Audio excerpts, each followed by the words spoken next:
Zig Ziglar once said, lack of direction, not lack of time, is the problem. We all have 24-hour days. Direction, a quantity that seems so universally accessible, yet so very scarce to find.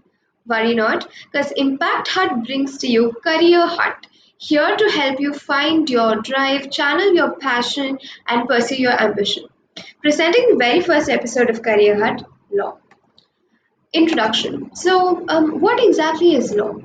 Encyclopedia Britannica describes law as a discipline and profession concerned with the customs, practices, and rules of conduct of a community that are considered to be binding by that particular community.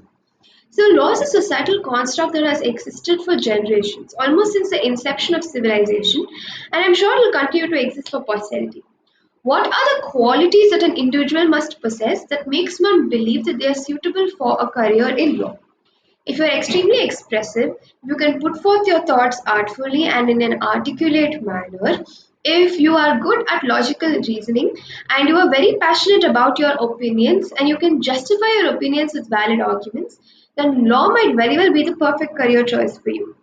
There are multifarious careers which you can pursue if you choose to educate yourself with law.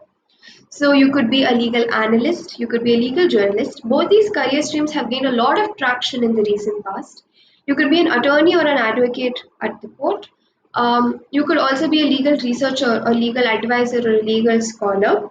And you could also give the UPSC exam and be a civil servant and proper specialization. You could also be a member of the judiciary. So the obvious next question which arises for students who are interested in law is, what should I do post 10th grade? What stream should I choose in 11th grade?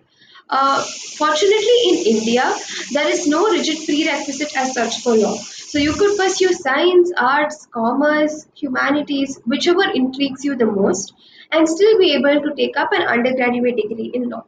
However, you must note that you should be extremely proficient in both verbal and written formats of English by the time you graduate from school. And it would also make sense to choose a stream which aligns along with your college education. I'll come to that in a while. Another thing is that your marks or your score in your board exam doesn't really determine your admission into any law university. It's not a rigid condition or a prerequisite as such. So that's that. Now, talking about undergraduate education in India, it's called the Legum Baccalaureate, and there are two courses that are proffered. It's either a 3-year LLB or a 5-year LLB. So the 3-year LLB unfortunately requires you to already have another undergraduate degree in which you say specialize in arts or sciences. So you need a Bachelor of Arts or a Bachelor of Sciences if you want to pursue a 3-year LLB. But in order to override this issue, NLUs came up with the concept of an integrated 5-year LLB. What this means is that it clubs legal education with a stream of your choice. So there are two stream options available. It's either arts and social sciences or economics and accounting. This is where I said that it will make more sense for you to align your high school education along with the college stream. So say you already pursued commerce in high school, then it would make more sense for you to take up the economics and accounting stream in addition to your legal education. So that's that. Now, talking about the admission process and the various colleges in India that offer an undergraduate in law, there are obviously private colleges and, of course, the nationally acclaimed national law universities. I think there are around 21 or 22 branches which are spread across the country.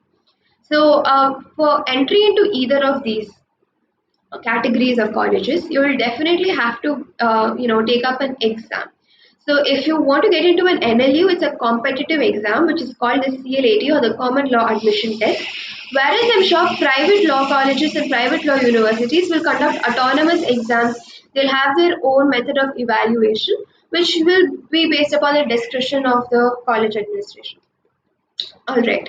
So, what exactly is CLAT? So, CLAT is a competitive exam which grades you based on four parameters: your proficiency in English, your finesse in logical reasoning, your understanding of current affairs, and how well versed you are with general knowledge, especially those topics which are related to law, and most importantly, your quantitative ability, which is your ability to solve problems in a swift and efficient manner.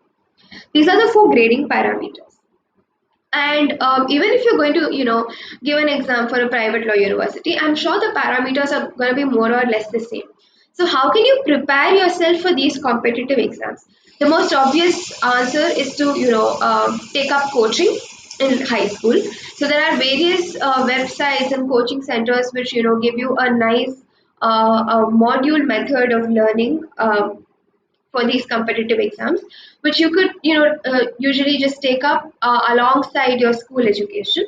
Or there are also various crash courses which are offered over a period of 3 or 4 months, which you can take up right before you want to give the exam. So the options are multifarious. Now, obviously, you could also wish to pursue law in an international university, but the entire process of application is completely different, and we'll discuss that in a future video. Now, moving on to scope. The most essential option post completing your undergraduate degree is to start working. But if you still wish to pursue law further, you could take up an LLM, which is the post graduation offered in law, and it's the Legum Magister. So, what exactly this course does, it helps you understand the nucleus around which law is bound in a much more deep manner. So you start connecting real-time scenarios such as, human rights activists and the issues they're fighting for, environmental activists, fiscal matter, investment banking, to how law comes into the picture. So how exactly does law merge itself with all the various career streams which are available across the world? And now, once you complete your LLM, if you still have the fire and the passion to pursue law even further, you could take up a doctorate, which is usually a 3 or 4 year paradigm, and it is a PhD. You will have to choose a course which you want to specialize in, that comes under the various categories offered by that college, and you will have to perform intense research for 3 or 4 years based on the topic which you have chosen. And once you get your PhD, you could obviously be a legal scholar or you could be a legal researcher. And yeah, that's about the scope of postgraduate education in law. That brings us to the end of our first episode of CareerHut. I really hope this episode helped furnish an outline of law colleges, and the pathways which students should follow. It goes without saying that you need to have a lucid understanding of any career stream before you make your choice. And I hope that our future videos will help you do the same. Thank you and take care.